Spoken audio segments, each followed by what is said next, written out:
안녕하세요. 방송 언어 8주 1차식 영상 강의를 시작하도록 하겠습니다. 64년 만에 가을 추위라고 갑자기 너무나 추워진 것 같아요. 지난주 목요일 학교에서 막 캠퍼스 안을 여기저기 돌아다니면서 회의하느라 땀을 뻘뻘 흘리고 다녔는데 그 며칠 사이에 패딩을 입고 돌아다니니 참, 여러분들 안 그래도 코로나고 하니까 예방접종을 다 맞은 사람도 있고 아닌 사람도 있고 여러 사람들이 있으니 건강관리에 특히 유의하기 바랍니다. 아마 지금 중간고사 기간이라 여러분들이 내가 영상을 올려도 금방 볼 것 같지는 않지만 지난번에 우리 선생님 5주에 수업을 못했기 때문에 이제 중간고사 기간에 영상을 올리게 됐습니다. 좀 미안하게 생각하고 있어요. 또 시험 끝나고 나면 약간 좀 쉬고 이래야 되는데 또 영상이 올라와 있으면 뒷목이 뻑적지근하잖아요. 보지 않고 있더라도 조금 미안하게 생각하고 있습니다. 그리고 그 학생들이 이제 그 실강에 대해서 이제 물어보는 친구들이 있는데, 지난번에 그 공지사항에서도 말한 바와 같이 마지막 차시에 실강을 해야 됩니다. 이제 학교에서 요구하는 사항이고, 저는 웬만하면 학교의 지시를 따라주려고 합니다. 이게 이제 사실은 녹강이 편한 부분이 있는데, 이제 교수님들 가운데 이제 실강을 해서 내가 여러 가지 평가에서 좀 불리한 것 같다라는 얘기를 하시는 분도 계시고, 더더욱 다른 차원에서 학생들이 이제 녹강을 하면 자꾸만 수업을 미루게 된다, 학습 효과에 문제가 있다, 이런 얘기를 하시는 분들도 많이 계시고 해서 녹강의 장점이 있음에도 불구하고 사실은 원래 이제 지금 2학기가 이렇게 좀 갑자기 3,000명 이상 넘어가고 그럴 줄 몰라서 대개의 경우 대면으로 하지 않을까, 그리고 설사 영상 강의를 하더라도 다 실강을 하지 않을까, 이런 얘기가 오고 가고 있었어요. 또 선생님이 처장을 하고 있었기 때문에 그런 얘기가 있었는데, 또 갑자기 또 태세가 전환이 되어가지고 이제 확진자들이 많아지니까 이제 지금은 영상 강의를 허락하고 있지만 기본적으로 좀 그런 상황이 되었으니 조금 이해를 해주기를 바랍니다. 그래서 아마 녹강이라서 낮 시간에 여러 가지 알바도 하고 공부도 하고 여러 가지 프로그램이 있겠지만 조금 양해를 해주기 바랍니다. 오늘은 125쪽 문어화법의 언어 예절로 넘어가도록 하겠습니다. 이 수업이 아무래도 이제 방송 언어라는 이름으로 붙어 있다 보니 구어 화법에 대한 이야기가 먼저 나왔습니다. 그러나 사실은 우리가 일반적으로 규범 언어에 대해 배우게 되면 문어를 먼저 배우고 그 다음에 이제 구어로 넘어가게 되죠. 그래서 우리가 표준 발음법이나 이런 것들보다 그에 선행하여 이제 소위 정서법, 맞춤법에 대한 것을 먼저 배우게 되는데, 여기는 이제 그 순서에 중요도, 왜냐하면 강좌의 그 속성 자체가 구어 화법에 포커스를 두다 보니까 순서가 좀 바뀐 경향은 있습니다. 근데 기본적으로 이제 이 방송 언어는 어느 정도 규범성에 근거해야 한다는 것을 여러분도 알고 있기 때문에 그 규범성이 강조되는 것은 결과적으로 문어잖아요. 그러다 보니 이제 이 문어 화법에 대한 이야기들을 한번 정리할 필요가 있습니다. 물론 이제 맞춤법이나 이런 것들을 잘 아는 친구들도 있고 또 스스로 찾아보는 친구들도 있지만 국문학생들도 별로 신경 안 쓰는 친구들도 굉장히 많거든요. 그러니까 이번 기회에 또 부록에는 그 규범 문법과 규범적인 그런 어떤 맞춤법, 표준어, 표준 발음, 외래어, 로마적 표기법이 다 올라와 있으니까 이번에 한번 잘 정리하고 넘어간다라고 생각하면 좋지 않을까 싶습니다. 그래서 125쪽에는 문어화법에서의 언어 예절이라고 해서 기본적으로 이제 우리가 앞에서 배웠던 구어화법과도 연관이 있죠. 경조사에 대비하는 그런 구어화법에 대해서 배웠잖아요. 그런데 여기서는 그런 어떤 여러 가지 표준 언어 예절이 문어화법에서 필요로 한다는 거예요. 간단히 예를 들면 이제 여러분들이 당장 이제 취업전선뿐 아니라 석박사 과정을 가더라도, 그래서 이런저런 일을 해보면 학부 때와는 다른데 편지 봉투 하나 쓰는 것도 예를 들면 직장 상사가 내가 이번에 못 가니까 이제 그 아랫사람이 봉투를 쫙 모아서 쫙 모아서 이제 가는 경우들이 있거든요. 뭐 요즘은 뭐 계좌번호를 쓰네 코로나 때문에 뭐 그런 경우가 있지만 사실 아직 한국적 정서에는 뭐 상주라든지 혼주가 계좌번호를 하고 안 올 거면 나한테 그냥 뭐 다이렉트로 보내라. 이게 사실은 좀 아직은 어려운 부분입니다. 그래서 코로나 시기에 요새는 특히 이제 문상의 경우에는 거의 알리지 않는 경우도 굉장히 많아졌어요. 그래서 이 코로나 이후에 관혼상제의 모습은 좀 살짝 달라지지 않을까. 근데 이제 결혼의 경우에는 축가를 받는 자리다 보니까 이제 뭐 인원이 50명이다, 100명이다, 250명이다, 식사를 대접하네, 그렇지 않네, 코로나 상황에서 이야기 많은 거죠. 그래서 실제로 여러분들이 사회에 나가보면 순간 당황하게 되는 그런 경우들이 좀 많습니다. 그래서 여기서는 선생님 이제 교재 125쪽이고요. 강의 자료 1쪽을 보면 서식의 형식으로 제시되는 것들, 이제 뭐 편지와 전자우편, 연하장, 결혼 청첩장, 결혼 축하에 대한 감사장, 부고, 조위, 조장과 조전. 부고하고 조위 우리 앞쪽에서 배웠던 거 기억나죠? 그런 것들이 다 포함이 됩니다. 아직 어리기 때문에 여러분들이 이제 대개의 경우는 이제 부모님의 보호의 아래 아직은 있지만 어느 순간 이제 결혼을 하던 그렇지 않던 이제 부모님으로부터 독립을 하게 되면 여러 가지 여러분들이 주체가 되어서 해결해야 할 이런 어떤 언어 예절과 관련된 것들이 많이 있죠. 이메일에 대해서 이메일과 문자와 또 그리고 카톡에 대해서 잠깐 이야기를 하도록 할까 해요. 이게 좀 용도가 조금씩 차이가 있다라는 생각이 듭니다. 그래서 좀 더 뭐랄까요, 그 공적인 위력이 좀 크고 좀 더 어떤 그 형식적인 관계에서는 전자우편 이메일을 쓰는 것 같고요. 그리고 카톡의 경우에는 좀 더 공식적인 기능은 적어지면서 실무적인 차원에서 카톡이 주고받고 그렇게 되는 것 같아요. 그 중간쯤에 있는 것이 현재 문자가 아닌가 싶습니다. 그러니까 아마 여러분들도 친구들하고는 절대로 아마 문자 거의 안 쓸 거예요. 문자 안 쓰고, 그래서 문자가 살아남으려고 지금 챗방 같은 것도 이제 카톡이 사실 활성화됐던 거는 챗방이죠. 다양한 그 단톡방이라고 해서 여러분이 나와서 의견도 조율하고 이러다 보니. 근데 문자의 경우도 그런 기능을 지금 만들어 놨지만 이제 상대적으로 여러분들 또래는 거의 이제 대화도 안 하고 카톡으로 주고받는, 그래서 여러분들이 거의 전화를 무음으로 해놓는다고 하더라고요.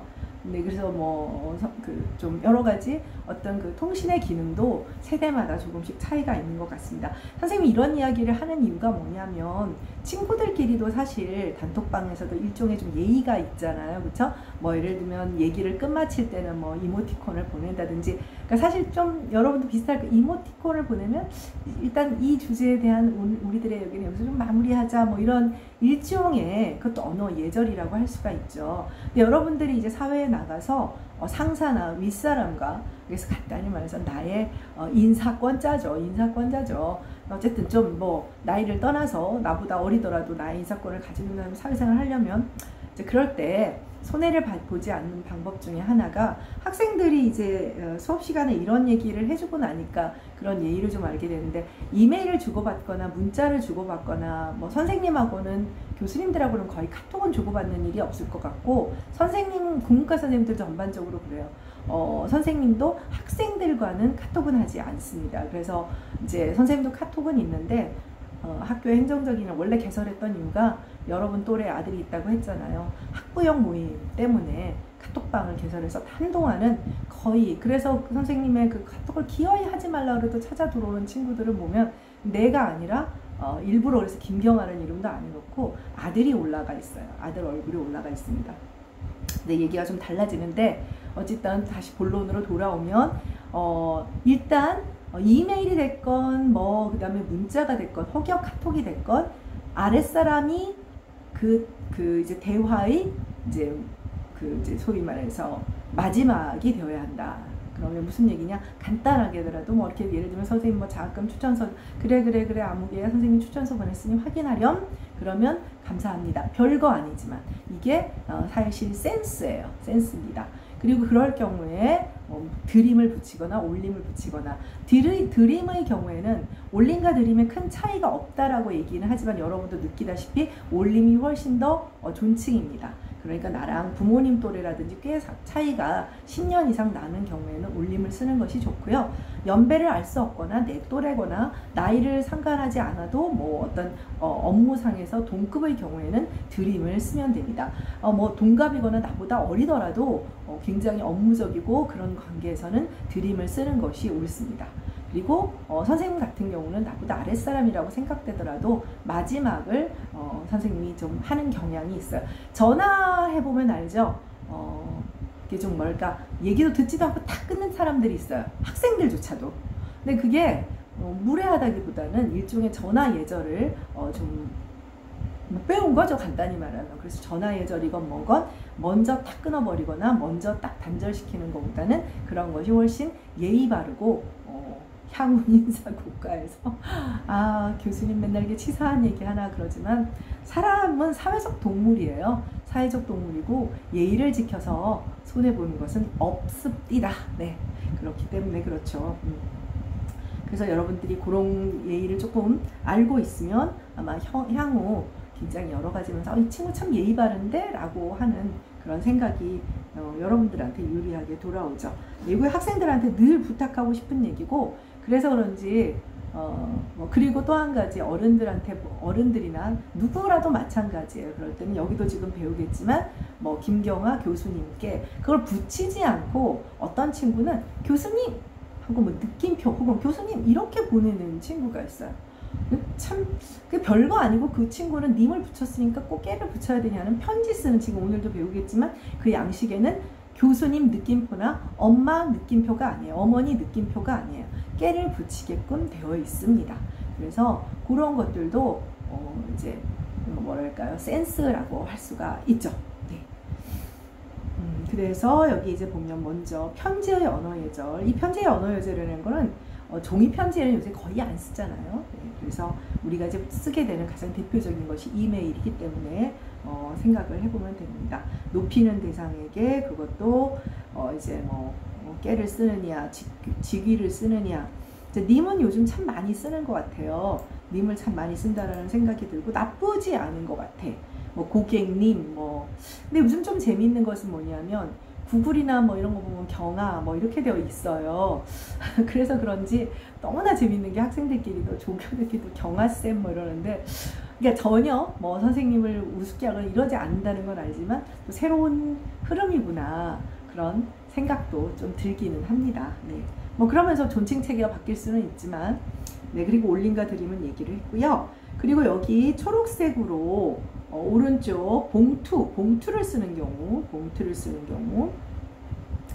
쓰는 법 알고 있죠? 봉투를 쓰는 경우 여기에 귀하나 좌하라는 말로 씁니다. 이 좌자는 좌리 자자예요. 그래서 어떤 특정의 자리에 있기 때문에 그 자리에 있는 사람을 존중해주는, 그 자리의 아래라는 뜻이거든요. 그러니까 이게 여러분들 요즘 무슨 본좌 이런 말을 그 좌자기는 합니다. 근데 좌하라는 말은 요즘은 이제 여러분들이 알고 있으면 좋지만 거의 쓰지는 않는 것 같아요. 보통 귀하라 하고요.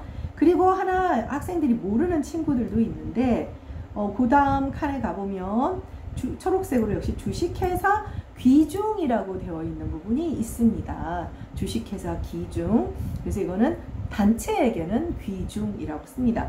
차라리 모를 때는 깨라고 쓰면 안 돼요. 예를 들면 교육부 깨 이건 아닙니다. 아예 안 쓰면 되는 것이고요. 네. 그리고 그 밑에 보면 누구 보아라. 요즘은 거의 이렇게 안 쓰는데 선생님 친정아버지만은 또 예전에 경아 보아라, 네, 이런 편지글을 쓰시기도 했어요. 지금 90이시기 때문에 과거에 그런 방식으로 이제 쓰기도 했던 것이라는 것을 알아둘 필요가 있습니다. 그리고 교재로는 127쪽이고요. 127쪽이고요. 이제 이쪽 강의 자료 이쪽을 함께 보도록 하겠습니다. 그래서 전자우편 이메일입니다. 이메일의 언어요절 서두는 상대나 상황에 따라 다양하게 쓸 수밖에 없지만 선생님이 말했다시피 특히 윗사람에게 보낼 때는 깨를 붙이고 앞에는 이제 뭐 당연히 뭐 인사하고 그럼 안녕하십니까 뭐 이런 등등을 하면 좋겠죠. 보내는 사람 올림 드림 뭐 네, 그 밖의 사람은 누구가 뭐 이렇게 쓰면 됩니다. 네, 그 다음에 연하장. 지금은 보면 이 연하장도 종이 연하장보다는 거의 뭐 전자 뭐 카톡상에서 혹은 뭐 메시지 상에서 이렇게 연하장을 사용하게 되죠. 뭐 역시 마찬가지입니다. 그리고 뭐 기원을 하는 것, 네, 새해 복 많이 받으십시오. 뭐 모든 일이 뜻대로 이루어지시기를 바랍니다. 뭐 이런다든지 지난해 뭐 100% 이렇게 좀 감사와 기원을 한다든지 뭐 부탁과 기원을 한다든지 그 상황에 따라서 이거는 굉장히 이제 공식적인 멘트고요. 뭐 친밀도에 따라서 얼마든지 달라질 수가 있겠죠. 그래서 이렇게 쓴다는 것도 기억을 해둘 필요가 있습니다. 네, 2.2.2 이제 결혼 청첩장, 결혼 축하, 결혼 축하에 대한 감사장. 아마 이제 향후로는 종이 청첩장이 거의 없어지지 않을까 하는 생각이 들어요. 선생님은 늦게 결혼을 해서 그 시절에 34세 해서 35세 아이를 낳고 교수도 그때 같이 됐어요. 그래서 선생님은 사실은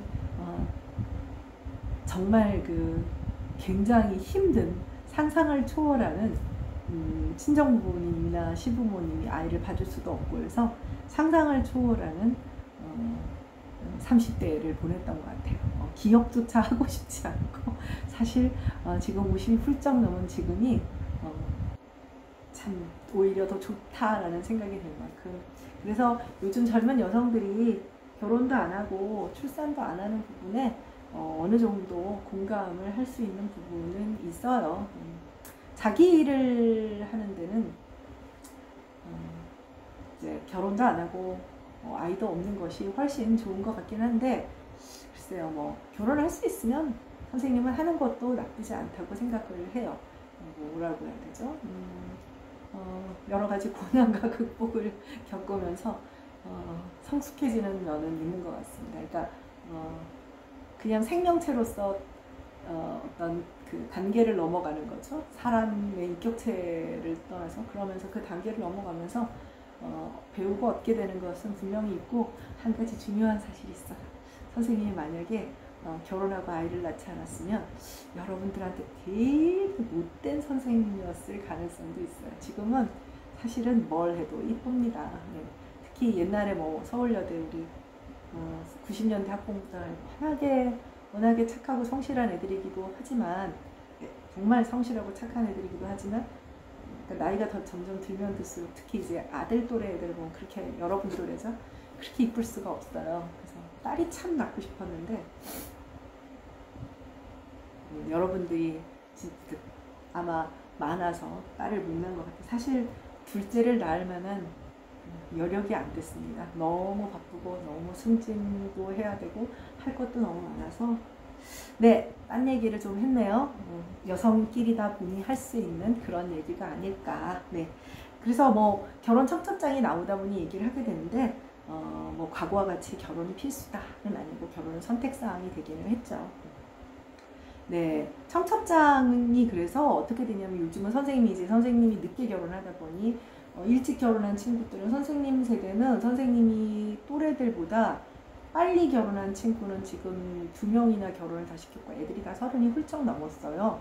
그때 선생님 때 평균 결혼 연령이 22? 그 정도 됐어요. 왜냐하면 여성들이 대학을 그렇게 많이 가지 않기 때문에 고등학교를 졸업하고 취업도 안 하고 한 2, 3년 살림을 배운다고 해요. 그리고는 신부 수업을 한다고 하죠. 결혼한 친구들도 많고 학부 졸업하고 결혼한 친구들이 많아서 그러니까 선생님은 그 당시로 따지면은 뭐 엄청나게 늦게 결혼을 한 사람이죠. 요즘이야 뭐. 그래서 그때는 그랬지만 요즘 친구들이 그 아이들이 결혼할 때 내려오면 뭐냐면 이제 메일로 오거나 카톡으로 오는 그런 온라인상의 청첩장은 조금 자녀들 분위기에 맞춰져 있어요. 그러니까 그 결혼하는 당사자들이 자신의 취향에 그리고 이제 종이 청첩장 같은 경우 요즘은 많이 없어진 것 같아요. 많이 없어진 것 같고 종이 청첩장의 경우에는 아마 친인척들끼리 연로하신 그 친인척들한테 주로 보내는 것 같습니다. 그래서 어른들 사회에서는 아직도 이 청첩장이 굉장히 의고적인 표현들을 많이 갖고 있는데 젊은 사람들의 그 온라인 청첩장은 좀 많이 달라진 것 같기는 해요. 그래서 여기 보면 부모가 있는 경우 한 사람이 없는 경우 이렇게 해서 누구누구의 뭐 알고 있을 겁니다. 뭐 아빠 엄마 이름 들어가고 누구 뭐 이런 식으로 네, 집어넣는 거죠. 얘가 있어요. 박형수, 정영미의 차녀 기선, 혹은 이게 부모님이 한 분이 안 계실 때는 정영미의 장남 한상권. 그래서 이 청첩장에도 남자가 위에 있고 여자가 아래에 있다 보니 그런 부분들에 대해서 말이 좀 있기도 하죠. 네. 이런 부분들에 대해서는 이제 뭐 얘기할 것들이 있지만 현재로서는 그렇고요. 네, 이렇게 쓰게 됩니다. 또 부모가 없는 경우에는 당사자의 이름만 이제 올라가게 되죠. 네.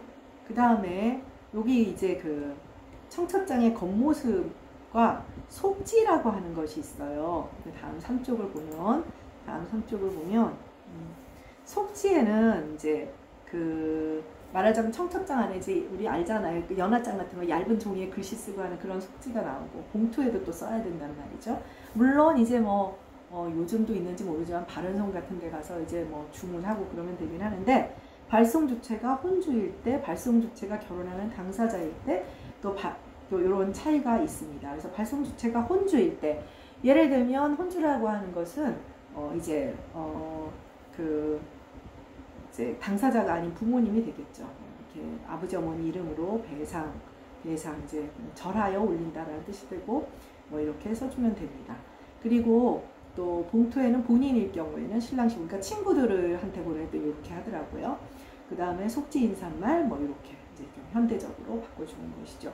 그 다음에 다소 자유로운 인사말의 형식도 뭐 이렇게, 요즘은 이 지금 자유로운 인사말이 굉장히 많아요. 뭐 식구를 인용해서 쓰기도 하고 굉장히 이렇게 좀 요즘은 다양하게 하고 있는 것 같습니다. 네. 그리고 여러분들이 이제 여기 그 교재 129쪽을 보면, 교재 129쪽 거기에 이제 우리가 여러분들은 아무래도 상갓집보다는 결혼식장을 더 많이 갈 가능성이 크잖아요. 그래서 이렇게 뭐 문구가 이렇게 있습니다.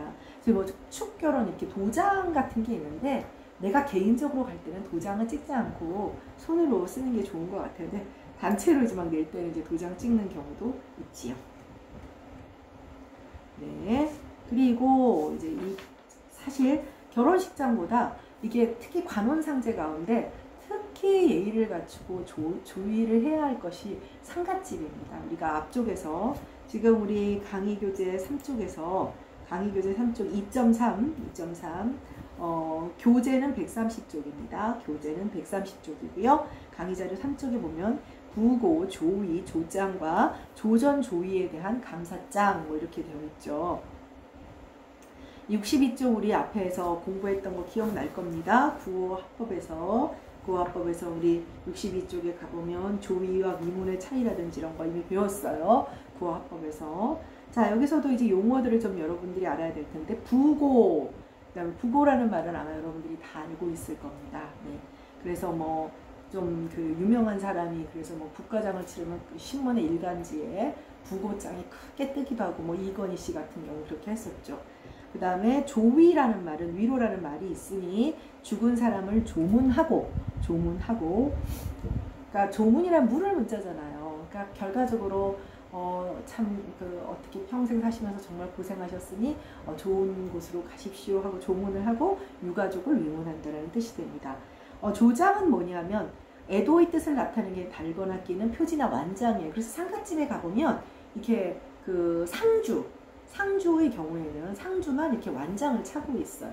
그래서 요즘 가장 핫한 그 젊은 남성들이 많이 있는 그 톰 브라운이라고 하는 그런 브랜드가 있잖아요. 참 별것도 아닌 것 같은데 그게 4개의 줄이 있어요. 양복 같은 게. 그래서 양복은 난 좀 아닌 것 같아요. 니트나 그런 건 모르겠지만 양복 입으면 뭐 아이돌이나 입으면 모르겠지만 그 완전히 상갓집 완장차인 것 같은데, 어쨌든 그것이 조장이고요. 조전은 조문을 뜻하기 위해서 보내는 전보라는 뜻이에요. 조전을 치다라는 말이 있어요. 지금도 우체국에서 이렇게 조전을 쳐줍니다. 직접 갈 수가 없거나 그러면, 그럼 그 조전을 치면 그 우체국에서 내가 이렇게 그 계좌를 알게 되는 경우는 조전과 함께 그 이제 우체국을 통해서 이제 그 부의금을 전달을 할 수도 있습니다. 네, 그래서 부고는 아주 전통적으로는 이렇게 되어 있어요, 옛날에는. 근데 약간 여러분들이 알아둬야 할 것은, 결혼과 관련되는 청첩장은 약간 지금 첨단 유행을 따르고 있는데, 이 부고와 관련되는 좀 경우에는 아직은 보수적이에요. 그건 이해를 하겠죠. 부고의 당사자, 특히 상조, 혼주가 아닌 상조의 경우에는 돌아가신 분이 자기가 주체가 될 수는 없는데, 이 돌아가신 분은 옛분이죠. 그러다 보니까 옛날 방식이 좀 아직 많이 나와 있습니다. 원래 부고는 전통적으로는 아무개 공, 이 노환, 지금 강의교재 3쪽 같이 보고 있습니다. 이 노환, 자택별세, 자의부고, 이렇게 무슨냐, 아무개 공이 노환으로 자택에서 별세를 하셨다. 자, 이거는 이에 자의이에 부고를 한다, 이런 뜻입니다. 요즘은 여러분들은 한문도 한자로 이렇게 뭔데 한문을 싫겠죠. 그래서 아마 향후도 이건 이제 많이 달라질 겁니다. 그래서 부고를 자녀의 이름으로 보내는 사람, 무슨 얘기냐? 부모님이 돌아가셨는데 상주가 자기니까 자녀 이름으로 보내는 사람인데, 이건 예가 아니고 꼭 그 호상이라고 해서, 이때의 호상은 백세를 누리셨으니까 호상이네요. 좋을 호자의 호상이 아니라 보다시피 한자가 보호할 호자예요. 그래서 이거는 왜냐하면 내가 부모님이 돌아가셨는데 너무 슬픈데 이거 할 틈이 없어. 그래서 주로 보면은 이제 예를 들면 삼촌이라든지, 그러니까 아버지의 동생이라든지, 막내 삼촌이라든지, 아니면 조카라든지, 이렇게 약간 한 달이 건넌 사람이 호상을 맡아요. 근데 요즘은 사실 참 이러기가 어렵죠. 친척의 관계가 예전과 같지 않기 때문에 원칙은 그렇다는 것입니다. 원래는 그런 것이고요. 그래서 혹시 여러분들이 이게 이제 이런 거는 좀 알아두면 좋은 게, 관혼상제가 이제 간략해졌지만 또 경우에 따라서 되게 이제 좀 그런 것을 따지는 집에 시집을 갈 수도 있어요. 우리 집은 참 그런 것을 가리지 신경 쓰지 않고 좀 뭐랄까 좀 현대적으로 지내왔는데, 사랑하는 남자의 집안은 그렇지 않을 수도 있죠. 근데 그러다 보니 약간 서로 부정적인 감정을 갖기 전에 이렇게 전통적인 개념을 알아두는 것도 손해를 볼 것은 없습니다.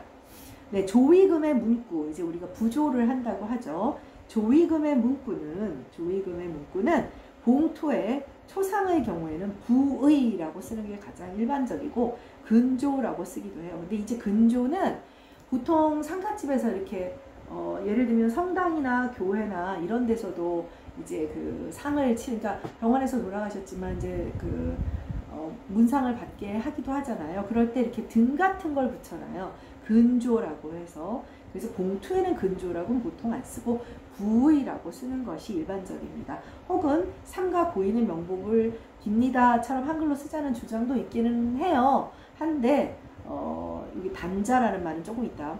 단자에는 모르되 봉투에는 문장으로 쓰는 것을 어색하다고 봅니다. 그래서 역시 이제 결혼식장에는 축결혼, 결혼 축하합니다 이렇게 쓰기도 하는데, 이제 상가집은 거의 부의라고 한글로 쓰는 분들도 많고, 자기 이름만, 이게 자신이 없다 그럴 경우에는 자신의 이제 부조를 한 사람의 이름은 필요하니까 자신의 이름만을 쓰는 것도 괜찮습니다. 단자는 조금 이따 보도록 하겠습니다. 그리고 사쪽으로 넘어가도록 하겠습니다. 사쪽 강의교재 131, 우리 자료는 사쪽이고요. 교재는 131쪽입니다. 여기 방금 단자라는 말이 나왔는데, 여러분이 알고 있는 단자라는 말이 있습니다. 사주단자라는 말이죠. 사주단자. 이 단자라는 호단자에 아들 자자를 써요. 이 단자라는 말은 크게 세 가지 의미를 가지고 있습니다. 부조나 선물 따위의 내용을 적은 종이, 돈의 액수나 선물의 품목, 수량, 보내는 사람의 이름 따위를 써서 물건과 함께 보내는 부조봉투에 단자를 써놓다. 그 다음에 사주 또는 후보자의 명단 따위를 적은 종이, 결혼을 앞두고 사주를 쓴 단자를 보냈다. 그다음 세 번째, 우리가 일반적으로 쓰는 축의금이나 조의봉투 안에 첨부되는 속지 혹은 내지. 원래 요즘은 선생님도 급하면 그냥 봉투에다가 그냥 돈 넣어서 보내는데, 그럼 이 병지 봉투가 사실은 약간 투명해서 보이거든요. 그래서 원래는 어떠냐면 원래는 이제 한지 같은 곳으로 정성껏 해서 넣어야 되고, 여러분들이 좀 센스 있게 지내려면 사회생활 할 때는 문방구에 가면 부조 봉투 중에 일반 흰색 사무 봉투도 안에 이렇게 속지가 들어가 있는 게 있고, 조금만 신경을 쓰면 좀 괜찮은 것들이 있어요. 물론 그 비싼 걸 왜 사느냐 하는 것도 있지만, 원래대로 말하면 그런 것들, 그럼 그 안에 속지가 다 들어가 있습니다. 네. 그래서 이렇게 세 가지 뜻이 있는데, 그래서 이제 사주단자라는 말은 원래대로 하면 사주단자를 교환한다는 것은 결혼하기 전에 이제 집안